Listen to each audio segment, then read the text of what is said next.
All right, call this meeting to order. First up is the roll call. Council at Large Cummins. At Large Postian. Here. Council Ward Number 1 Hembry. Here. Ward Number 2 Helm. Here. And Ward Number 3 McNeil. Here. Pledge. I pledge allegiance to the flag of the United States of America and to the republic for which it stands, one nation, under God, indivisible, with liberty and justice for all. All right. There are no additions to the agenda. I'll ask for approval for our one-item agenda. Cummins with the first and McNeil with the second. Hembry, Yes. McNeil, Yes. Postian, Yes. Helm, Yes. Cummins. All right, so we do have a slot for communication. So if anyone would like to address the city council, this would be the time to do it. I'd like to go to council if I could. Yes, just state your name for the record. Yeah, Mayor Bill Starks, Bennett. And which one's Wagner? That's for you? Okay. Nice to meet you. Hi. And I've met Brian before. And Abby and I actually went to EMA training together. So anyway, I'm Bill Sparks, Mayor of Bennett. I was elected 19, took office in January 20. And the reason why I ran for mayor is to better my community. Anyway, after taking office, and talking to our ambulance director, found the problem that we had with our ambulance service, and those are calls that we were making from Tipton. And anyway, about 50% of all the calls that we took were made to Tipton, approximately, most of them being nights and weekends. So anyway, I emailed Manager Wagner on the 7th, or no, I'm sorry, I stopped at City Hall on the 17th of March 20 to be put on the agenda, but you were, because of COVID being locked down, you weren't having any virtual meetings. So I emailed him on the 18th and got a response.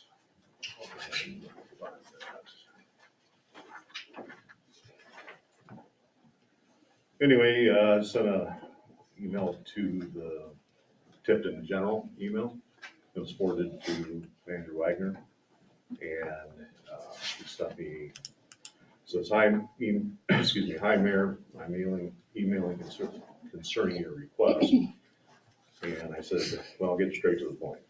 My concern is the amount of ambulance calls Bennett volunteers make to Tipton, most being nights and weekends, over 50%, or approximately 50% every month. There's a huge strain on Bennett's volunteers and finances. I feel our ambulance service does a fantastic job and would hate to see our ambulance be in Tipton or en route to Tipton and have to call Tipton and Bennett while Tipton volunteers won't respond for whatever reason. I've been made aware that Stanwood is also covering some of Tipton's calls. If you and the mayor could look into this and let me know if the issue has been addressed or resolved before April 1st, that'd be greatly appreciated. I got a response. We've been working for over the last by Manager Wagner. We've been working over the last 2-3 weeks, set up meetings to talk about our service. Now I have been able to set something up for early next week. Our mayor, 2 council members, and I will meet, and some representatives from the ambulance service.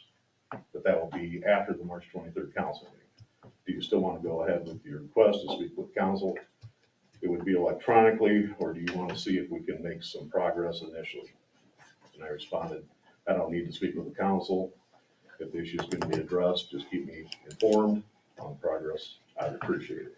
I didn't receive anything, and I was looking at the minutes for March 23rd, April 6th, 20th, 4th, 11th, and 18th, and it was never addressed. So I sent another email on May 20th. And I'm checking to see if Tipton's ambulance service ongoing issues have been addressed. Again, Bennett ambulance calls in the last 2 months have been approximately 50% to Tipton. this problem needs a solution. It's a strain on Bennett's resources, personnel. Please let me know what's going on. I'd appreciate it. And the response is, I've tried to check into this. I can't say there's a solution. Excuse me. No one has suggested an idea that would improve things quickly. If anything, one comment I received from a squad member was the COVID situation has caused volunteer signups to be even less, which I can understand that. I had a response from a council member that caused her to request that I ask you questions. When you mentioned 50% of your service calls have been to Tipton, can you give me more information? How many calls? And in the last 2-month period, and if those calls concentrate at a particular time or day, which I was already explained in the first email, nights and weekends. But anyway, that's beside the point. Anyway, so that's that. And then because of the ongoing issues with COVID, we had a hailstorm in Bennett in May, and then Duratio, I got a little busy, so I kind of dropped the issue. And then I just prayed that no one really in Cedar County needed the ambulance service when Tipton was called. Didn't know what to do all about that. Well, that kind of brings us to today. So I got a 21 and 22 readout. Bennett Ambulance Service keeps really nice records of all the calls made within the city, within the county, each service area. In 21, 170 calls were responded to by Bennett, 60 to Tipton. That's 35%. In 22, there were 131 calls. 54 were made at Tipton. That's 41%. That's just Bennett. That's not any other service. And what was funny is in December of 21, we had 0 to Tipton. We laughed about it at council. Really? That's a first. And then again last month, we had 1. We all laughed about it. Wow, that's weird. Because in March of 22, 85% of our calls were made to Tipton. That's a little better. So. And Stanwood submitted to me, or gave to me, their 22 EMS report. 70% of all their calls were out of Stanwood, but they couldn't give me the calls to Tipton. So that's kind of a moot point. Yeah, I think that's because they have an agreement with Mechanicsville too. And they do. Yep. And they probably cover some Loudon. I mean, we cover Durant, we cover New Liberty, we cover. It's kind of what we're going on here tonight. That's why we're going to talk about the successes, and hopefully we're getting to the corner to turn. Well, I don't think they're going to. I really don't. But the last 2 months? Well, that's because you had county-wide dispatch. So, and the reason why that was implemented, was it not? Kind of embarrass the ambulance service? And it worked. Because they started responding to calls. But so can I make a summation of your communications that it's that Tipton has missed many calls throughout the past 2-3 years? Absolutely. And And then then the response tonight- I got from the city, I mean, it was like, we don't care. You know, seriously. I mean, the response I got is like, you know, there's no interest in Little Bennett.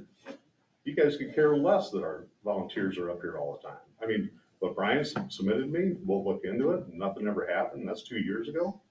And stuff has happened. That's kind of what we're going to go over as well. I just want to say real quick, if you review the 911 dispatch for a call that happened the 5th of January, Randy Foreman, if you didn't know him, I've got his obituary right here. And if you read the entire call, huge failure on your ambulance service. Huge. I mean, unbelievable. So to me, that's a failure on your ambulance director part. Also, failure to adhere to the 2080 agreement that all ambulance services within the county sign. We could just say, heck with it. We're not going to honor that. And I've talked to your ambulance director. I've talked to the directors of other towns. They don't want any part of leaving that 2080. No, not at this time. Well, then why bring it up? Yeah. Well, it could be done. Really? Is that a good idea? It's not a good idea.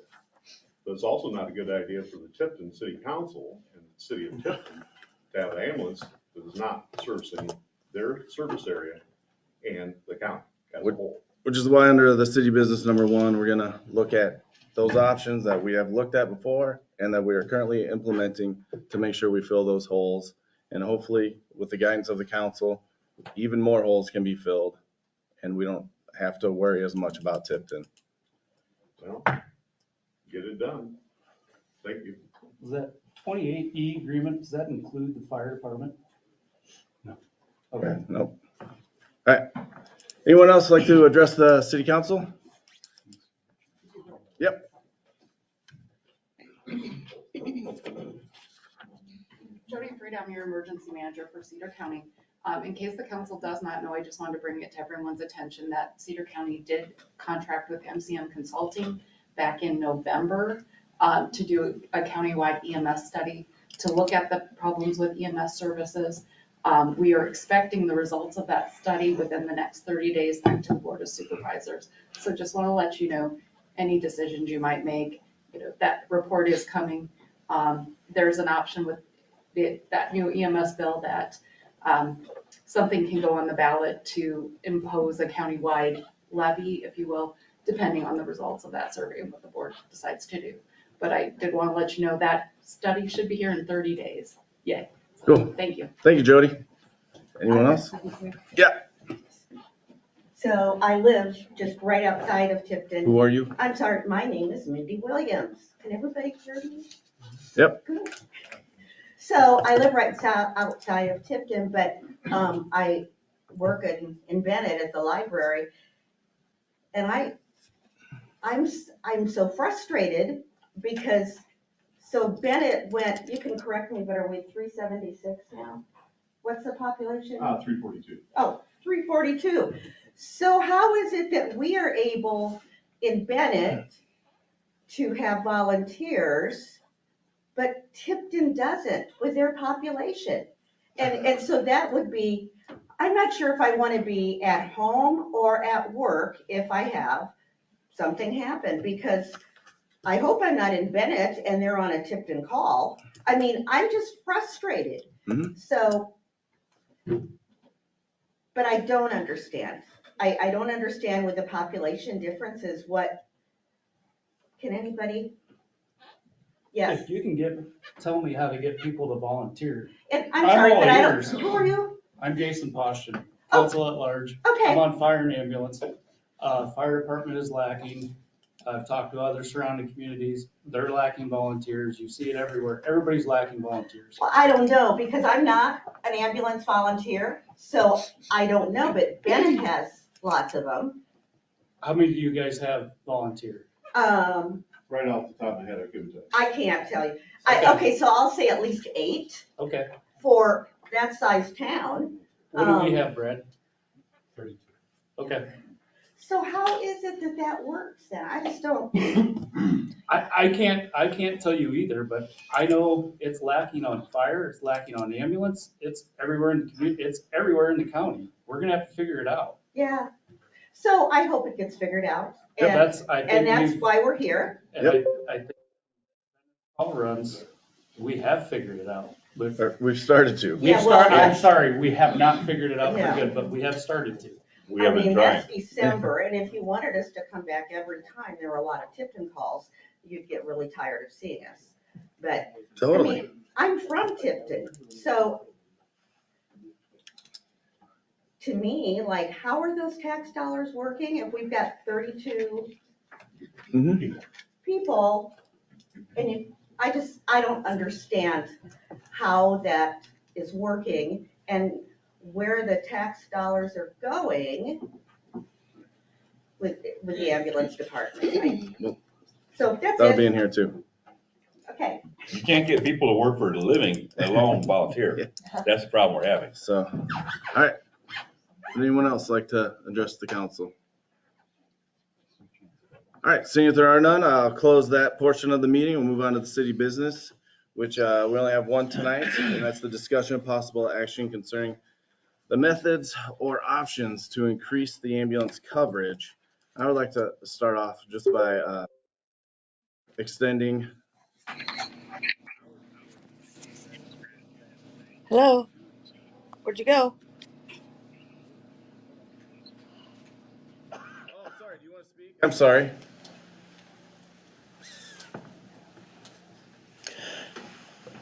Sorry, yeah, was there anybody online? I'm sorry, I completely skipped over the online folks. Was there anybody online that would want to address the council?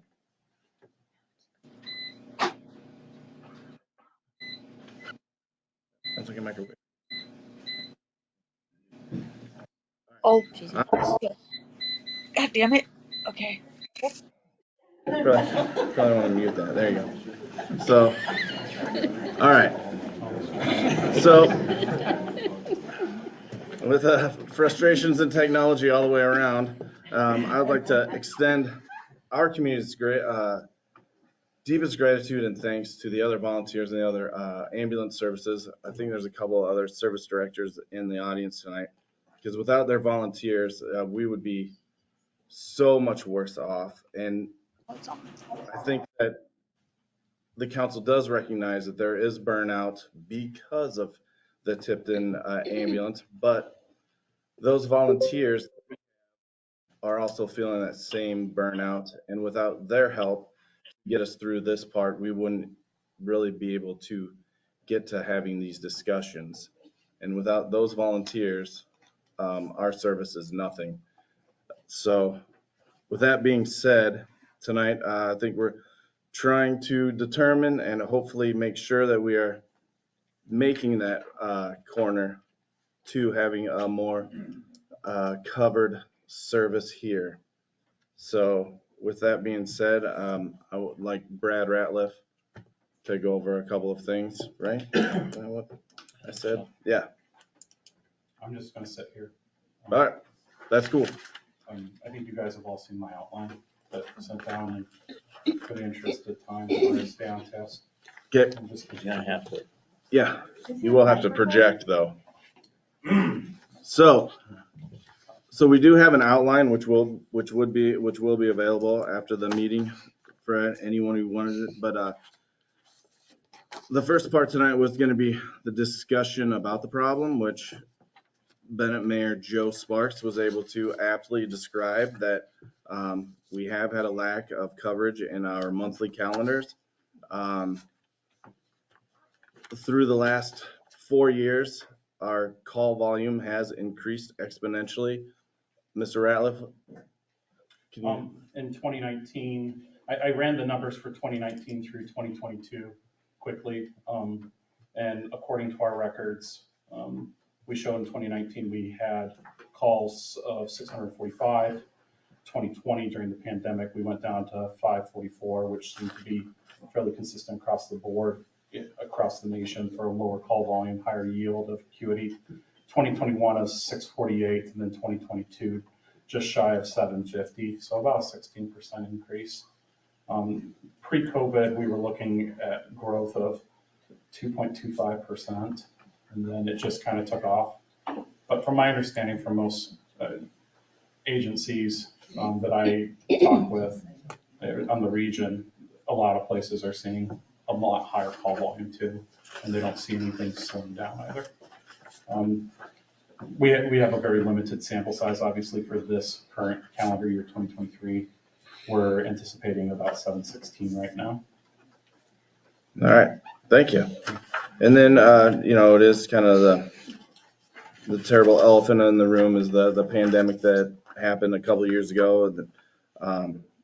It had led to a lot of burnout, not only among our EMS, but the surrounding communities as well. And the fact that our volunteers have stayed through that says a lot about our service and a lot about their dedication and how much they've helped us out. And then I'm going to turn it over to Brian Wagner for a couple of the stuff that we've been trying to move forward with current opportunities. Yeah. Well, we've done basically three things. We've had on-call pay for volunteers of $2 an hour. We have added a new full-timer along with Brad. we have someone who is basically a part-timer now, but would be essentially a third full-timer that the council talked about recently that would be more for weekend coverage. The council's strategy has evolved where we've gone from a full-time director and volunteers to a director plus volunteers with standby pay, to adding a full-timer, to bringing in actually another full-timer. And along with that, the council has been allowing Brad to fill available hours with more part-time people, EMTs, for example. And that has filled a number of holes in the weekly schedule. There's an example that Brad provided in the write-up that the mayor referred to, where in December, it showed a number of holes in coverage over a typical week. Now he shows in his write-up the hours covered in the example of the week of January 23rd, and the difference is significant. So this combination, and especially bringing in part-timers to supplement the volunteers, has made a significant difference. I talked to Melissa about, is there a way to project the financial implications of doing that? And at this point, it has so many variables, it's hard to predict for a budget. It's more one of those things where you have to get some budgetary experience to get a better idea of what it will cost.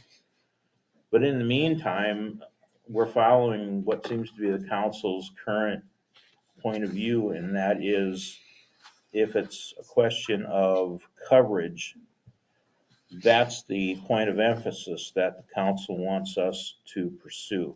And that, I think, is the direction that they've given Brad.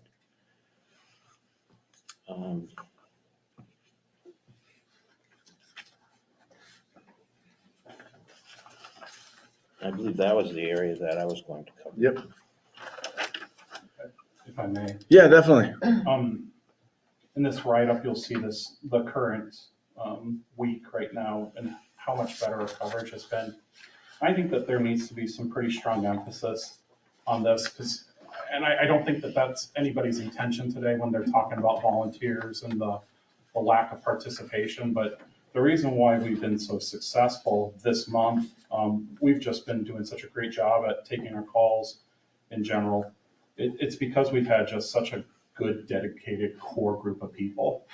Our roster may be large, but the activity is not shared equally amongst everyone. And I think that it's so imperative that we recognize them for what they've done. Also say that any anger, animosity that's shared, it can't be towards them. They're the ones who actually show up, and it should be gratitude. I'll get off my soapbox there for a second. We've implemented another full-time paramedic too.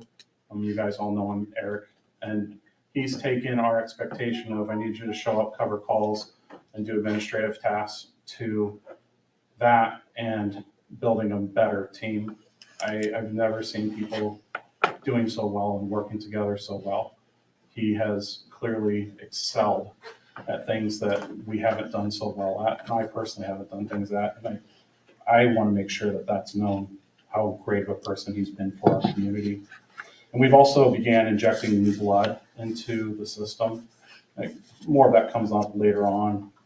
I don't think that there's any goal from the council, from myself, to take away volunteer hours, but I'm excited to see that we're starting to see some sort of resolution on the horizon that everybody's excited about. But the last piece I want to emphasize on why we've been doing a lot better today than what we've done in the past we've got lucky. And I'm thrilled that we've caught this break. But I'm also excited that we're talking about this, which was the whole point of this conversation months ago, was we cannot afford to be reactive to this consistently. We need to be proactive and look for long-term solutions. I know that's what the mayor's trying to get at right there, but I needed to get that out, so that's what I got for that piece. Yep, and now, hopefully the council can follow along with this one with the new opportunities. And I was gonna toss it back to Brad to go through all the successes that we've had with. I make a sigh because it's paid members, and the service was, like as Brad was saying, the service was built on the backs of volunteers, and I don't know if we could ever express as much gratitude as we can, and thanks for those members to build that service going as well as they have. So that's why I had the sigh there when I looked ahead and saw we're actually talking about the hiring process of more EMTs. But Brad? Yeah, I just thought I'd do a quick synopsis of kind of what we've had in the past, say, 60 days. We've only got one volunteer application, and they didn't follow through, which was unfortunate. And there's no turning away of people on that side. Certainly, we've turned away applicants in the past for the right reasons, but we just have not seen very many applicants. Ironically, though, we've had people from our volunteer apply for part-time positions with us, and that's pretty exciting. I was hoping more people would consider it, because it just seems in my mind that they'd be a shoo-in right off the bat. Anyways, though, for the career part-time applications, we've seen 3 paramedics interviewed. 1 has already accepted the position, has already started. Another one starts here on the 1st of next month. And actually, 4B3, I just spoke to the individual today, and I think that we might have another opportunity to gain another paramedic as a part-timer in the future. And from my understanding from Eric, there's 2 other people that are considering, from Reese, who's one of our volunteers, there's 2 more people that are looking at applying for part-time paramedics. For EMT positions, just reading off my script right here, there's currently, we've hired 4 new EMT positions. 1's fresh out of school in Green, but they chose to start with us. 2 individuals are between 1 and 2 years experience each from higher metropolitan areas. One of them actually starts on their own here next week. And then 1 with 1 year volunteer experience. So I'm pretty excited about them. We still have more people in the queue that are interested in joining us on our part-time roster. And I'm just thrilled. Kind of what catches me off guard is, why has this changed? And why are we getting people to apply with us today differently than what they've done in the past? I don't have a great answer. If I did, it'd be worth something big. Because most ambulance services I talk to say it's a struggle to find people who are willing to apply, just like any other industry. But all the people that we've hired, and even the people I've interviewed, I asked them, we're getting people now from Cedar Rapids, Muscatine, Quad Cities. And I say, how in the world did you hear about Little Tipton? And, all over the place. But I said, what made us stand out to you? And they said, number 1, you're hiring, and you're pretty straightforward about that. When we call or send you something, it's a pretty quick turnaround for getting a phone call back. Well, great. You're a government-based EMS entity, and you're not private. You're not a 501c3. You're not necessarily a profit-first generated system. You have a lower call volume in comparison to larger metropolitan areas, which are in the thousands. Tipton's very, very lucky that we have very progressive medical guidelines for how we care for people. And that certainly has been something unique. A lot of guys will call where they're coming from cookbook medicine. where you take A and B and you make C. There's no individualism, there's no thought process. They've been excited about that. They've been excited about our equipment, pilot programs that we've engaged in. And truly one of the most unique ones, which if you've been in the industry, is they're excited when they come in, nothing's broken and falling apart, like at larger entities that are just trying to push forward. You're saying our equipment? Yeah. Okay. Vehicles, equipment. I remember working for the bigger services. There were days you questioned if all the bolts were inside the ambulances was going to fall off the back of it.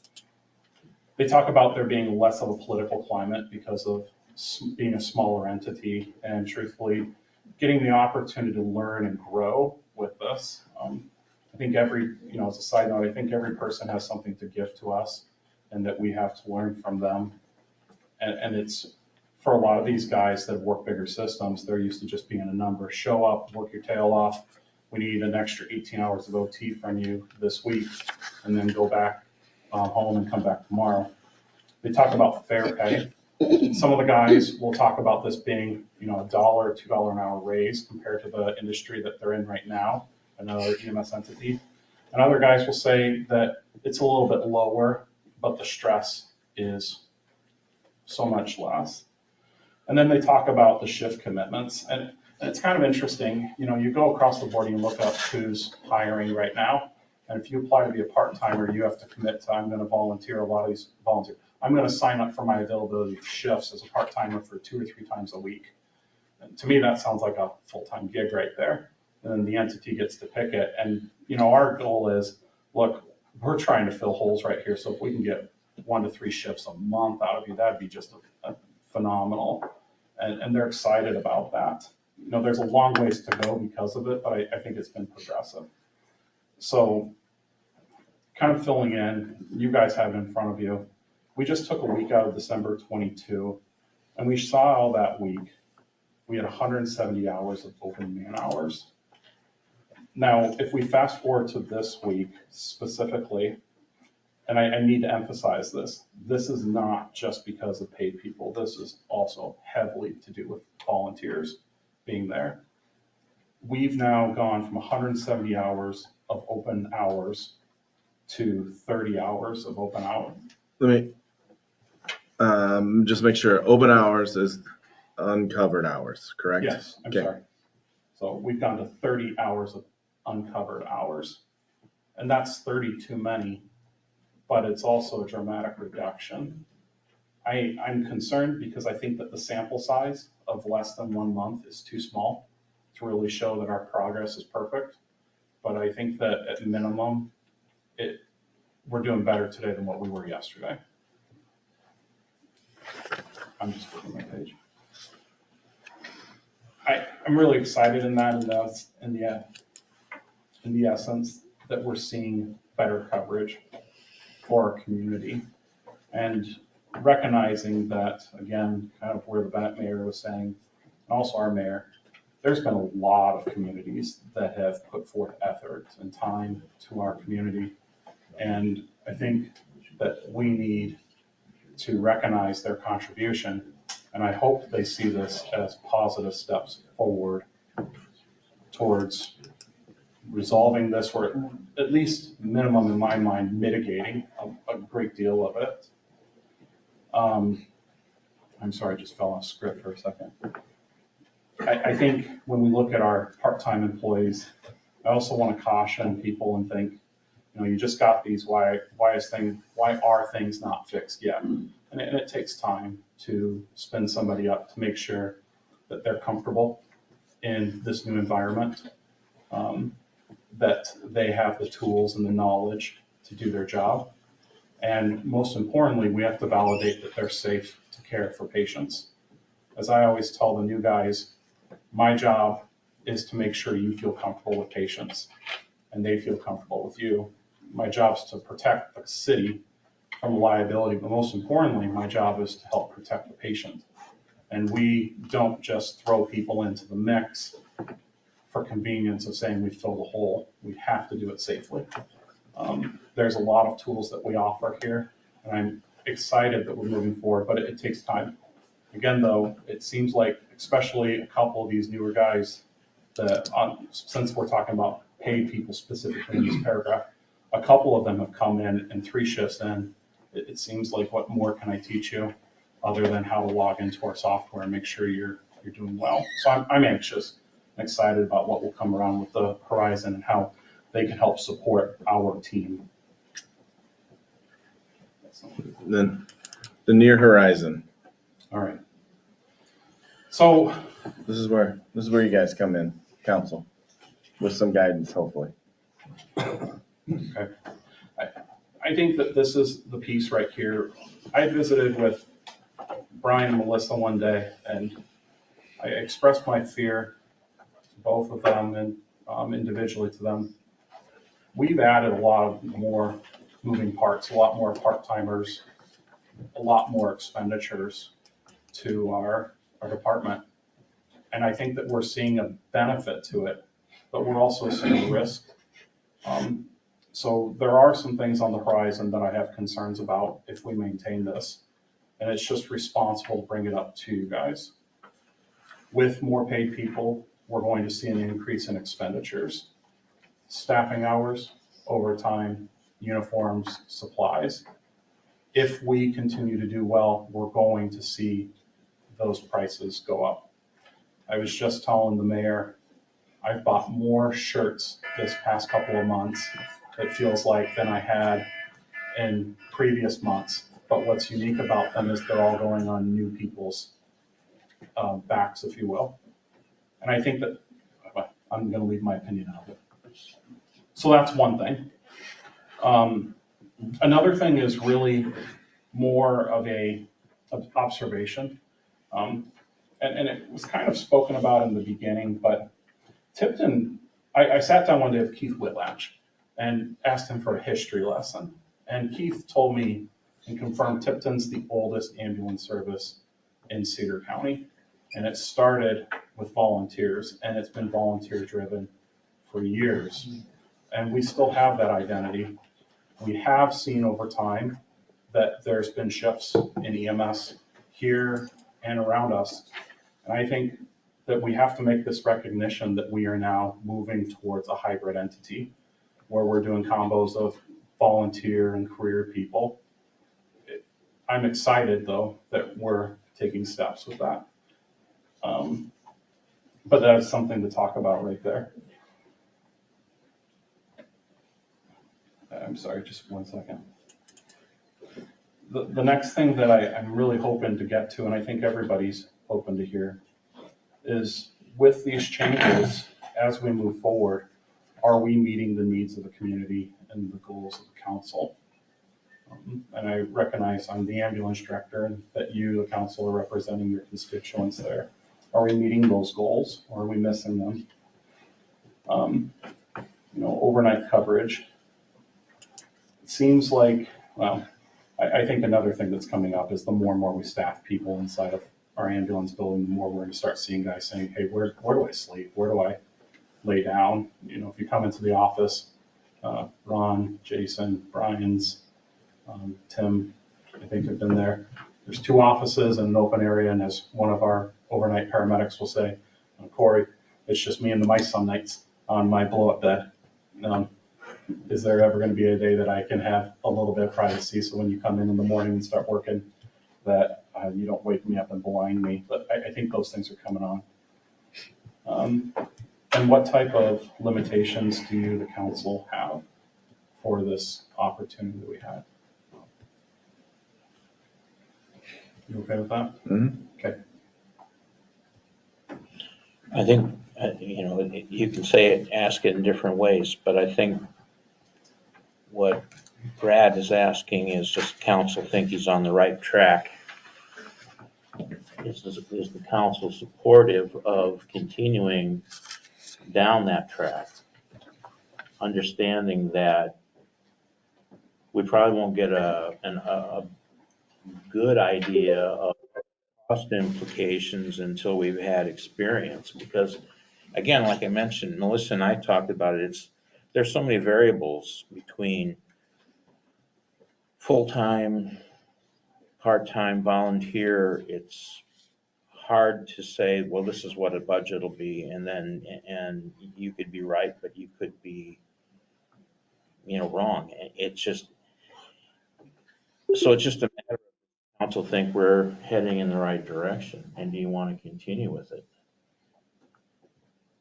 I think we're, I think we're heading in the right direction. I think we should continue. Obviously, I noticed things have gotten better. I have a pager on my hip every night. I know there's other towns that struggle just like we do, maybe not as much, but I think we're heading in the right direction. Would anybody else care to mention what they think? I'll agree with that statement. All right. Throw a little more money at it, get some more people hired in the future, I guess.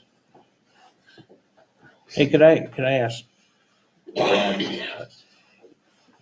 you were telling me earlier that you had a meeting with the volunteers last night, With a small handful. a small handful. What was the input that you got? I mean, there are people here now who could answer for themselves, but what was the input that you Who got? did you have the meeting with?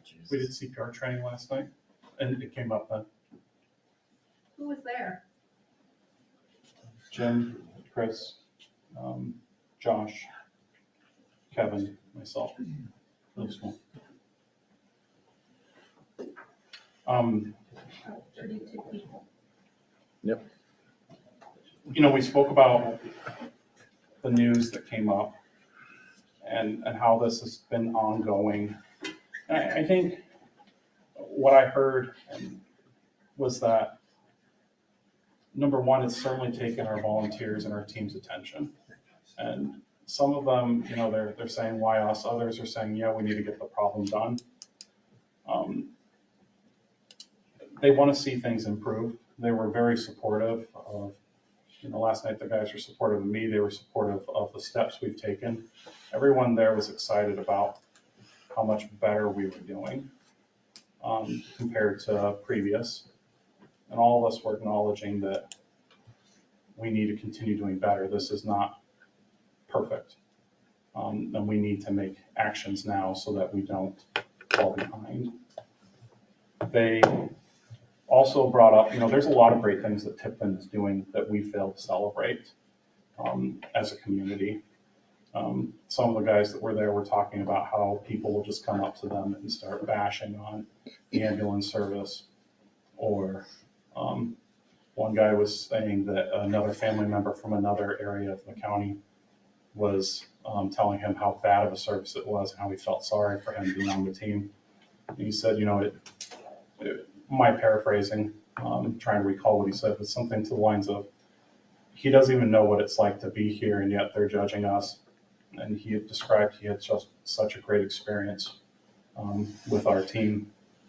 It was just unfortunate. I think those were the big pieces right there. Mayor? Yeah. My name is Don Billauer. I'm Assistant Fire Chief with Tipton Fire and Rescue. I was also an ambulance director for Tipton back in 2011, 2013. We've always had a problem with volunteers. Not near as bad as it's been here lately, but there was always open holes. Tipton pretty much, they got spoiled because I took over for Bernie Whitry. He was a hell of a man. Yep. He was here for, you could go out at 3 o'clock in the morning and you turn around, he'd be there. You need anything? And nope, he's gone. So we all got spoiled. And Tipton's working, yeah, we can take our volunteers, we'll work them, have a hole here, have a hole there. Well, there's no volunteer anymore in the world, folks. We call ourselves volunteer firefighters, volunteer paramedics, but in truth, there's no volunteerism anymore. We have to have the same continuing ed hours and the same training as career firefighters or career paramedics. I was a career paramedic for a long time. No longer one, I still do fire. When you have paramedics that have to have more continuing education than your RNs in the hospitals and the doctor's offices, there's a big problem. Granted, I've seen it, I've been there, I've helped stand with low patients. I understand there's a problem. I understand it's probably gonna end up being, you're gonna have to pay. But I'm not saying you have to pay for paramedics all the time. I've done other services out there I ran with, they run a EMT and a paramedic. This is I'm bleeding here a little bit, the paramedic lets the EMT take it. It works out both ways. They're all trained up, so I understand that. I understand trying to get paramedics in here, but what we need is, you can have 2 EMTs in there, as long as you have a crew for that ambulance goes out the door. They can always call, that's what mutual aid agreements are for, they can call and say, hey, got 2 EMTs here and I need a paramedic. I'm going this way, boom. So I agree that we need to fix it. And I'm pretty sure the way it's looking, it's gonna end up being 24/7, 365. Like the fire. And that's good. But I got a question on those calls from 2019. There were 600 and some calls. Were those 600 calls that Tipton took to the hospital? Or were those 600 calls that came in that were Tipton's? Specifically the request for services.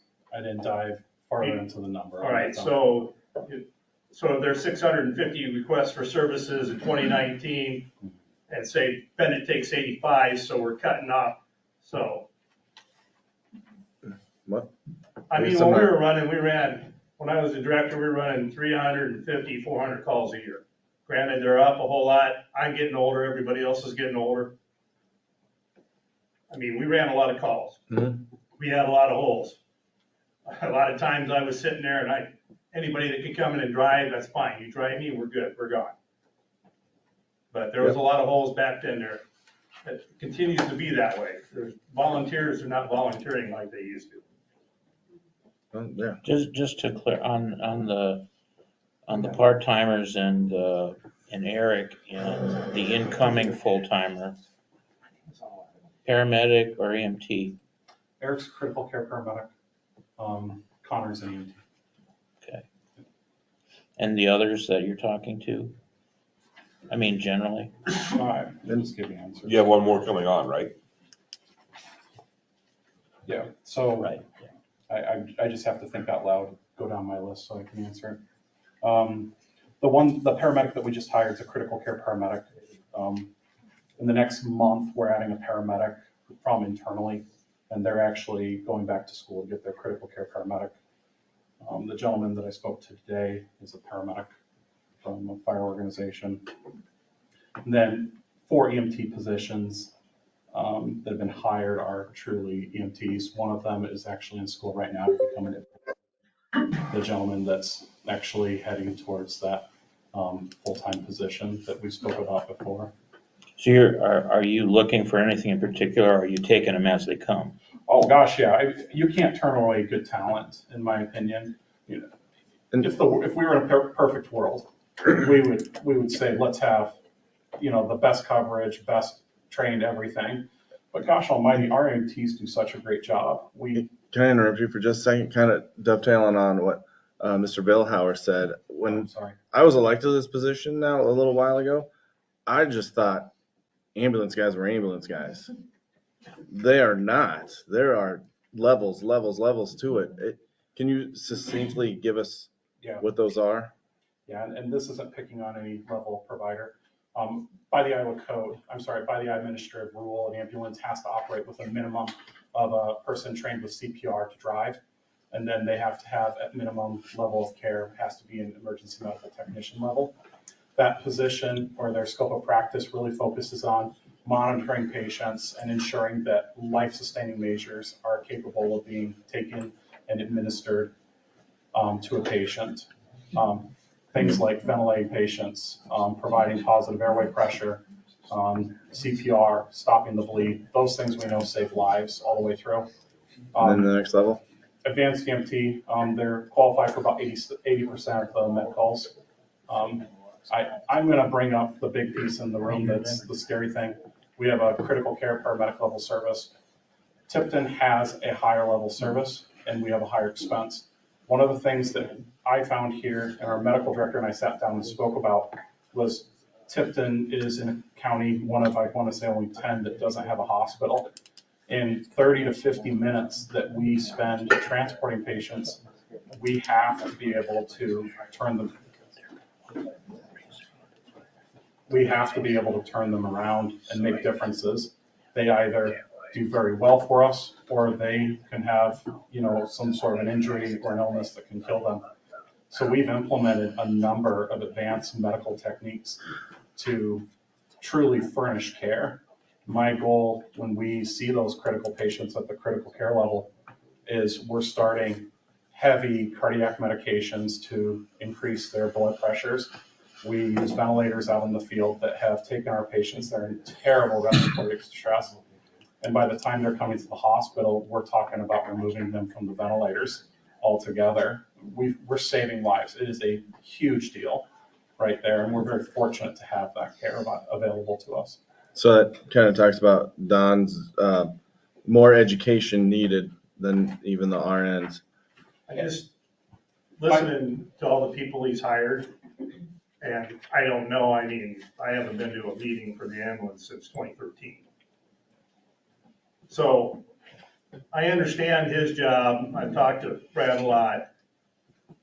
Are all these people hired Monday through Friday?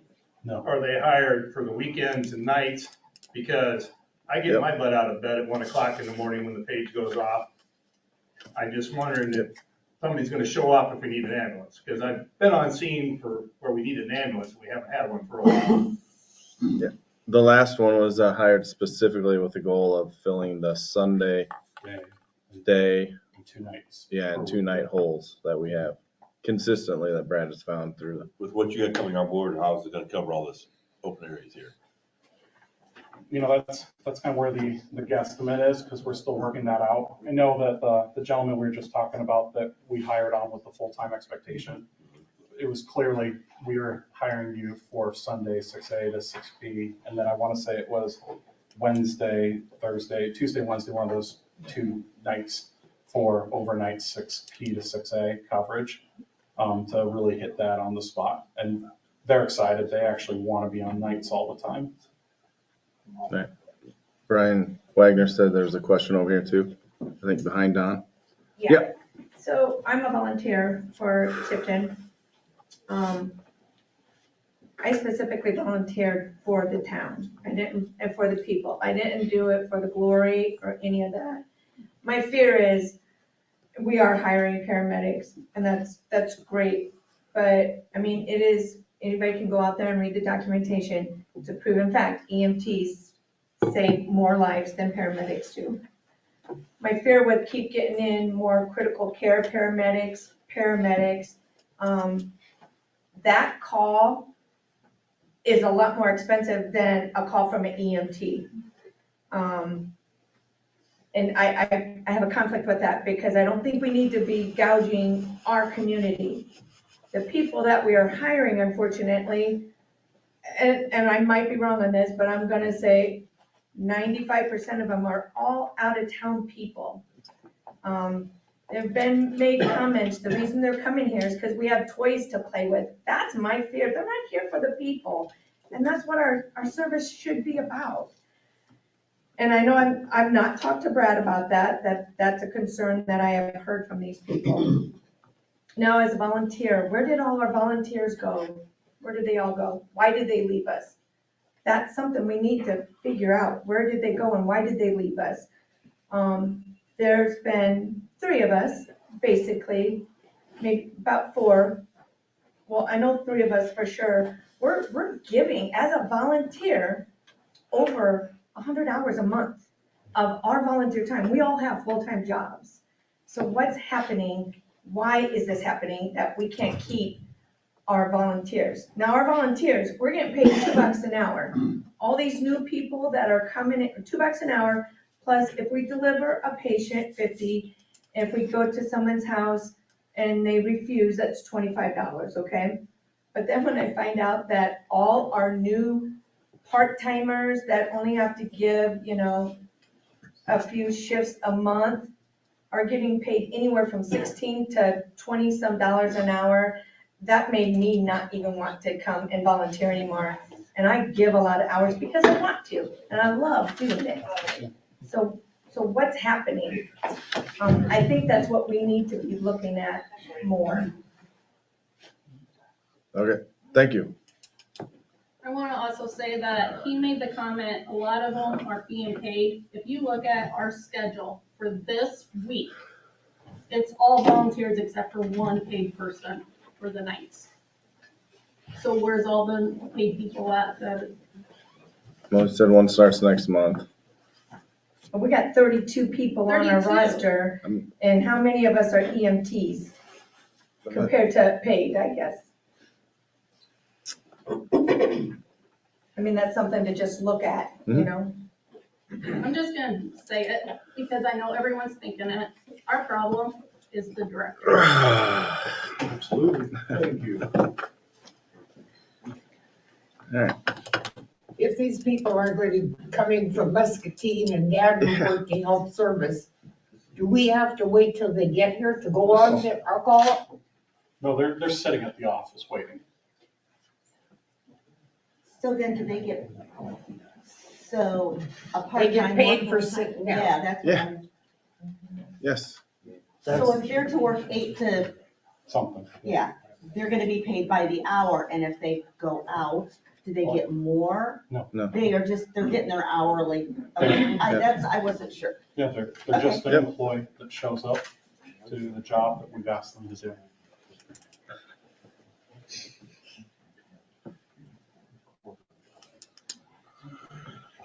I will do that too, Roma. Well, Brad, how long have you been the director? This is the first meeting. Can I talk, Brian? yeah, go ahead. Okay. Yeah, you can ask September 19th of 2016. Okay, so about 8 years, No, 6. 6, okay. yep, Oh, yeah, 16, okay.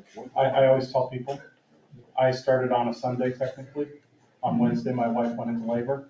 On Thursday, my son was born. On Monday, I was back to work. Yeah.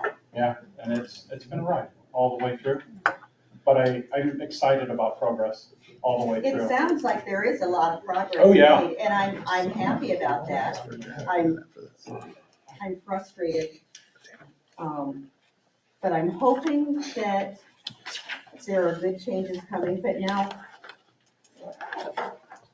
it's frustrating to know that the volunteers feel the way, and I know not all of them necessarily do. I think I need to just, Nope. okay, never mind. Well, Does yeah. council have any other guidance for Brian, Melissa, and Did you have that? Brad? What was? Oh, okay. Sorry.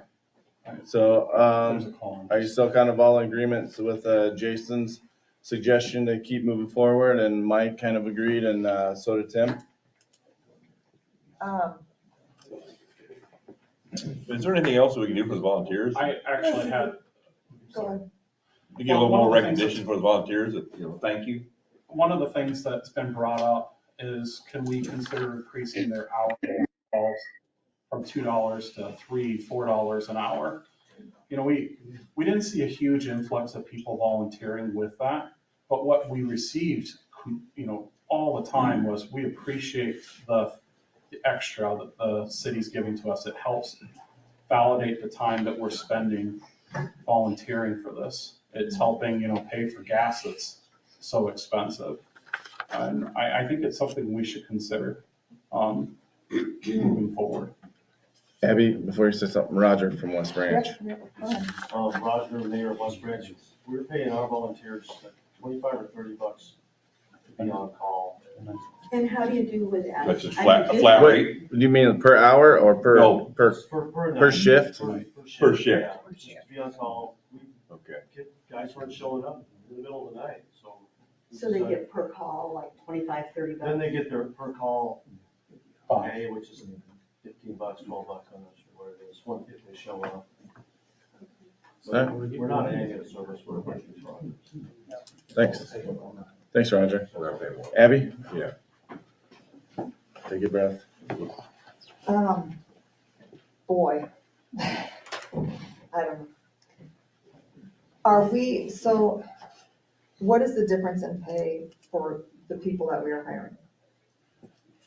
So if we're hiring, An EMT an versus a EMT paramedic. versus a paramedic versus a critical care paramedic, Sure. what are all of our It differences? seems like our EMTs are starting after orientation's completed at 17 an hour, and our paramedics are coming in at about $22, $23 an hour.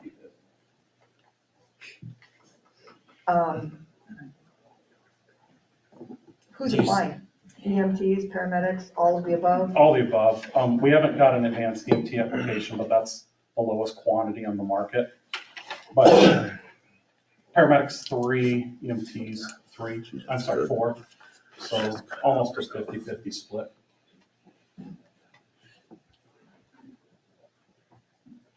I would suggest doing something more for the volunteers though, to keep the ones we have. I don't Something more. disagree with you. I think retention's an important key I mean, discussion. for someone to walk in off the street and have more than they have after all they do, it's just not right. Do volunteers, are they typically paramedics or? No, I don't know. no, for the most part, our volunteers are EMTs. So I don't understand. Well, okay, I'll just not say that. Brian? Yeah, go ahead, Can I say Judy. something? Definitely. Okay, I was on the Tipton ambulance service for over 20 years, and what Rod said is absolutely true. We were spoiled by Bernie. Bernie took over when I was on there. Brad comes in, and this is all new to him too. And it has been a slow growth. He's had to face things that were left over from before, and it's getting better. And I think if everybody would just calm down and let it happen, he knows where he has to go. And I think the council knows where they should go. You need to work together on this. And it is different. You've got a paramedic service. Back then, we were lucky if we had one paramedic. And we went with EMTs. EMTs are very, very important, but the cost to train them is so much higher now. And a lot of these younger adults that can climb the hills and jump in that rig and everything else, they don't have the patience. My philosophy was always, you're an EMT to be out there to help the people. That is the main thing, to get these people to where they have to go. And this is what Brad is doing, and he's inflicting that onto his crew. And it's going to take some time. All right, thank you, Judy. That's it. All right, I gotta say, I disagree. okay. I've been on the Well, service hold for on. 17 years. I'm just gonna adjourn before we do that, because I don't want anything to be recorded that probably shouldn't be said. I do have some questions. Why can't we ask questions? Why are we here if we can't keep talking? Well, you definitely can, but at some point, we're gonna be rehashing the same stuff over and over and over. I want to hear what Joyce has to say. All right, go for it. So I've been on the service for 17 years. I've been there when Bernie started, and I've been through all the directors. And paramedics, yeah, they're great when we need them, but EMTs are what saves the lives. We have been preached that in Des Moines at IAMSA. We've been preached it just last weekend when we went to Clarence for the ambulance. So Brad has made this become a paramedic service. His people that he's hiring and stuff are mostly paramedics. And that's what frustrates us, because we're volunteering, but yet it's the people that are the paramedics that he's paying and they don't live in our community. They don't care about our people they have their careness as their job, but they don't have the careness that this is our community. This is our neighbor. This is our family. And that's what we need in our community.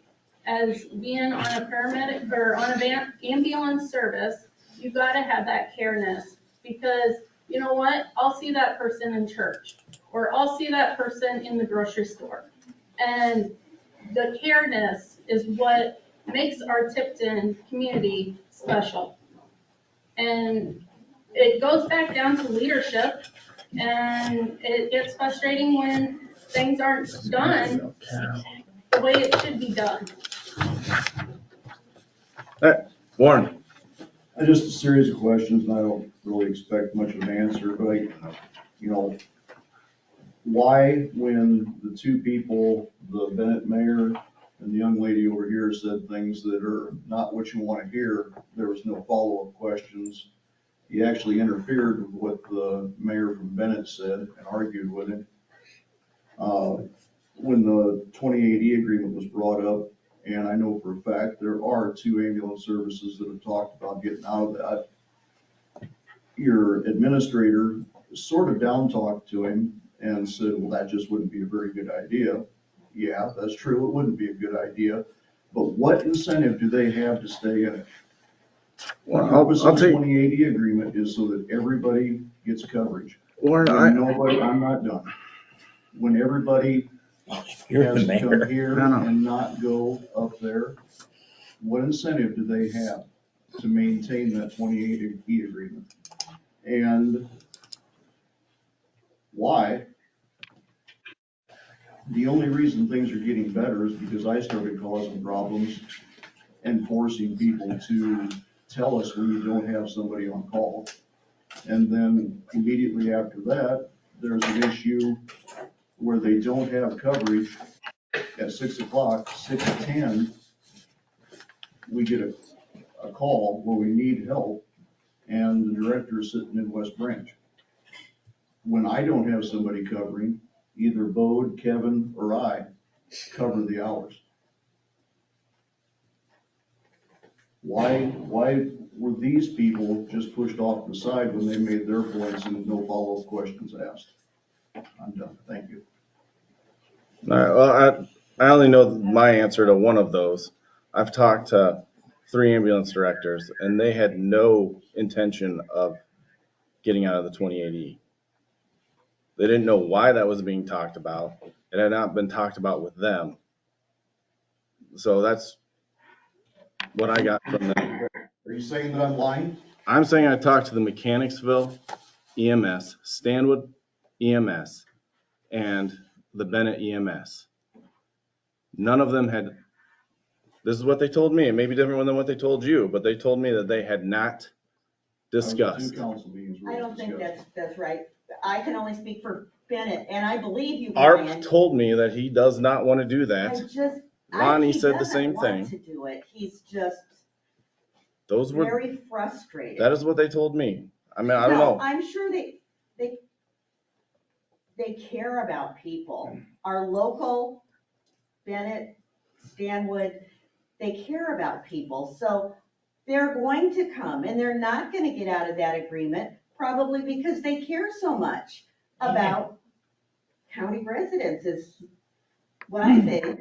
Warren, what do you think? They don't want to get out of it because, as your administrator said, it would not be good. But what incentive do they have to stay in it? I'm telling you, it's been discussed. If you choose to believe that I'm a liar, you believe I didn't say that. I'm just telling you it was discussed. Can I ask Warren a question? Sure. Has it been resolved with Tipton's ambulance that they're now reporting to the dispatcher when they're not? It has gotten a lot better since I went and found it, which it wasn't really my job to go find the 2080 agreement where it specifically says it is if an ambulance has an issue where they don't have anybody on call, it's that ambulance's responsibility to let the sheriff's office know, and the surrounding ambulance services are to be notified by that ambulance. And I think that's Yeah. very important. That was the other I big feel like takeaway. it's somewhat arrogant that we don't notice them. That was the other big takeaway that I took from those 3 EMS directors is maybe they need to all be on one, I don't know if it's an email chain or they call, but to let every one of them know when they don't have a crew. Right. Each other, not just dispatch, but each other as well. Right. It's the duty of the person who doesn't have an ambulance, who's going out of service, to make everybody aware. And that's everybody, right? That's everybody? Yeah, that's every service, right? Yes. All right. The topic for tonight was coverage. And to me, the council was saying, increase coverage, find a way to do it. Increase coverage hours. If council feels it's best to put qualifiers on that, coverage but not paramedics, coverage but not anybody from outside of here, or whatever qualifiers like that, then tell us. Because we took it as, get those hours covered as best you can among the methods that Brad has talked about tonight. But you have to be financially responsible. I mean, you Yeah. know that of all people. And we don't have a budget yet to go off of. The ambulance does it? Not to this extent. Line item? He's saying that the projections that we're looking at for adding people, we only have a small sample, and for that to be considered an accurate sample for an entire year is not realistic. But the other thing they're trying to say is, we've heard so many people talk about the struggles that they're having. There's a solution on the table. Does Tipton want that to happen? It must be frustrating to you as well, Brad, that it's been 6 years and you're working at this, but that's a long time to have the ambulance not. I'm excited about the future. Yes, the future's good, but the let's past take it kind of there. sucks, so, yeah. Yeah. I think that's part of the problem. We have to quit talking about the past. We can't fix. True, We can't fix what's already done and over. We've got to get over that. I may agree or disagree with some of the things that you guys are saying out there, but the point is we can't fix that now. We cannot go back to that. So what do we do going forward? That's the problem. Everybody says they care about the people, then care about what we're going to do going forward. This is Katie. I have to say. Okay, Katie, did you say that was you, Katie Nerum? Yeah, sorry. So I was on the ambulance for almost 9 years, and I think, you guys are correct. You're addressing the situation, and I agree with Abby. You can't change the past, but I don't feel like in all the meetings that I've listened in on and those types of things, I don't think anybody's ever answered the question of why are we losing these people? Nobody's ever I feel like no one's ever dug into the problem. I know when I was on with Lisa Mackey and Tom, we always had a full crew for every shift. If we didn't, Tom and Lisa, granted they're in town, they would jump on, they'd fill that for us. When we went to the next guy, Brent, we always had a full crew.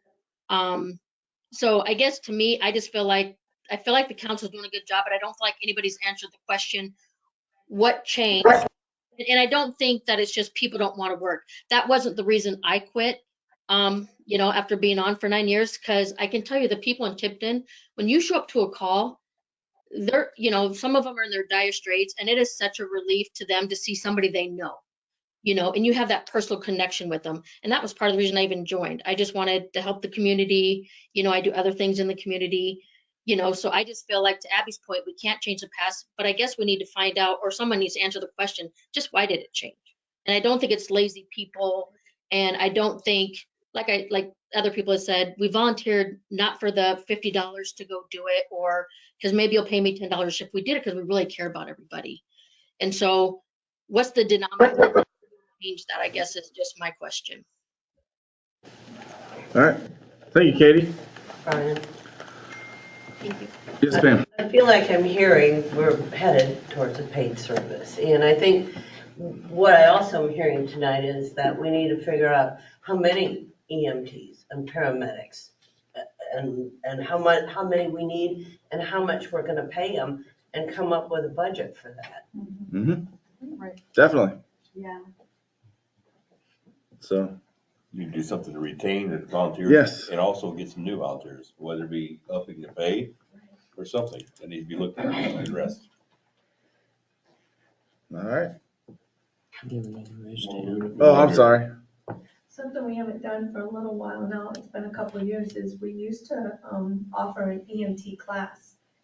And it was right here in Tipton, and then that's how I got onto the service, was through the class.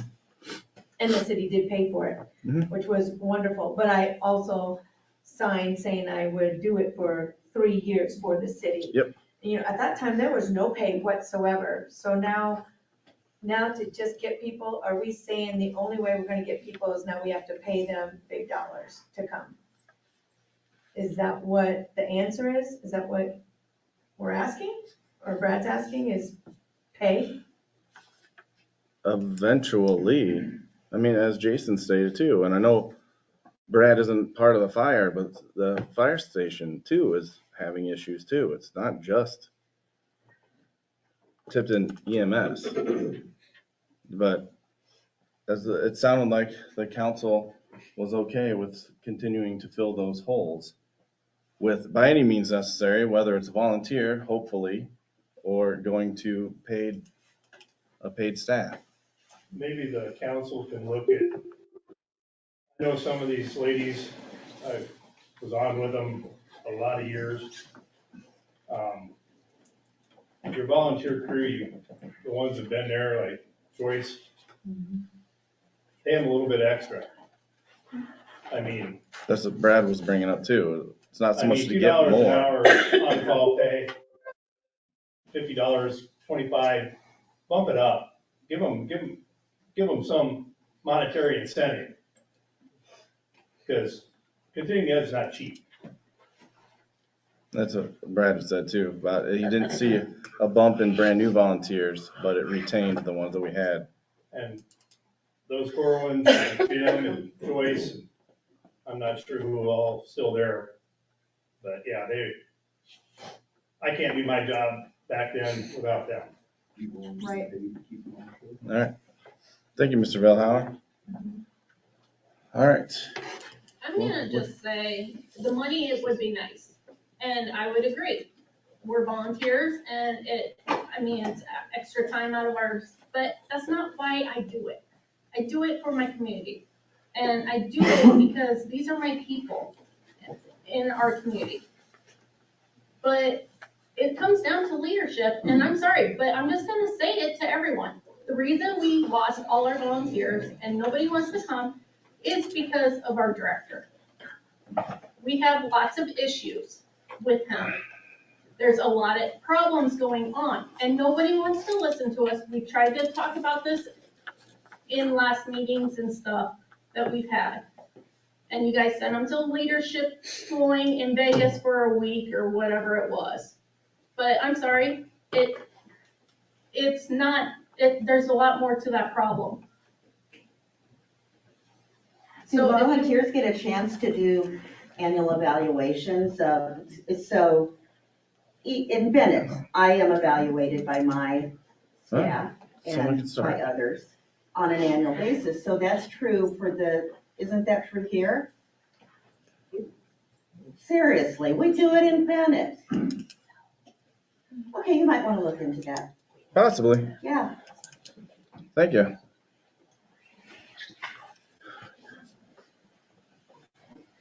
All right. On a lighter note, I don't think there's ever been a chance or a time that the fire department, the Tipton Fire Department has ever missed a call. Definitely not. They take their calls. I'd only be 3 of us, but there's 3 of us. Thank you. All right, is there a motion to adjourn? Motion. Helmut first. Second. Hembry with second. McNeil. Yes. Postian. Not here. Helm. Yes. Cummins. Yes. Hembry. All right, thank you, everybody. We're adjourned.